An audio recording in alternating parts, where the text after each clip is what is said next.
I gave my fiancée an ultimatum to cut off her gay best friend before our wedding because he touched me inappropriately twice. She thinks I'm a red flag. My fiancé has a best friend named Gregory and he's Satan reincarnated.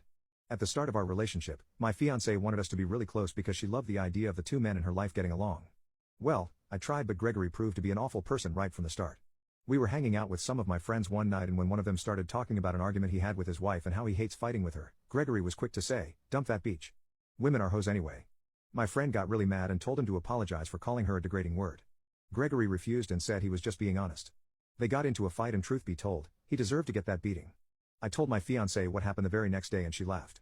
She said that's just Gregory and I shouldn't take him seriously because that's his sense of humor.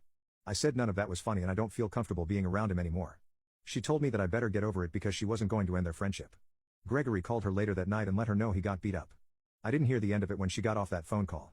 She said I was wrong for letting him get beat up, I better apologize to him, and we won't be seeing my friend who beat him up anymore. Not my proudest moment, but I told her exactly what she told me. She needs to get over it because I wasn't ending my friendship with him either. She got really mad at me and made me sleep on the couch.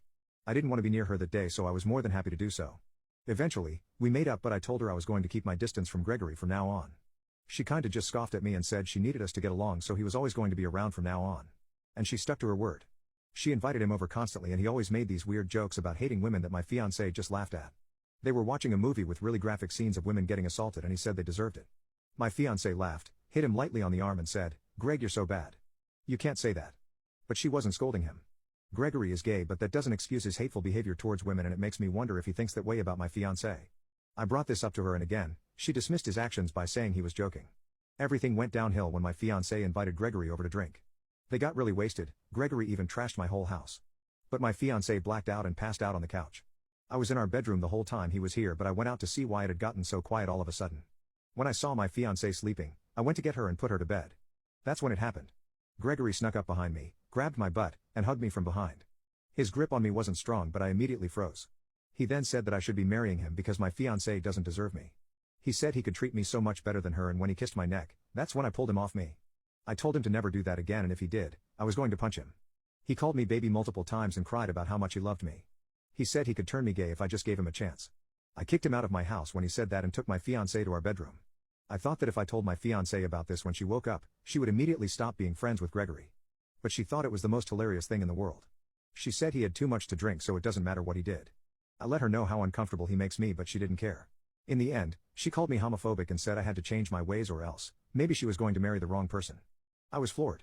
She went on to tell me how much Gregory means to her and how he's been a pillar of support for her for so many years. I said he had done nothing but be really creepy around me and his behavior is really concerning. She told me to drop it and she already decided to make him her best man of honor, so she didn't want to call off the wedding because he was really excited for this. I really just couldn't take it anymore and left the house. I had nothing nice to say and I knew the second I started shouting, I would say things I would regret. So, I went to complain to my friends. They all told me they hated Gregory too.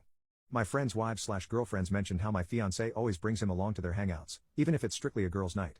One time, they were all supposed to spend the night at one of their houses and Gregory arrived with my fiancé.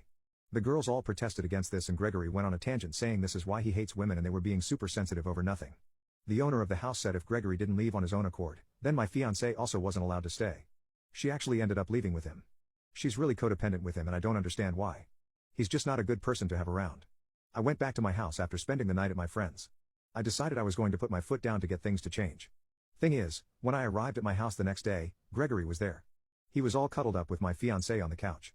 I confronted them and asked what the hell was going on. Gregory told me to relax, that nothing was going on between them because he didn't even like females. My fiancé hopped on his bandwagon and said it was fine because Gregory is gay.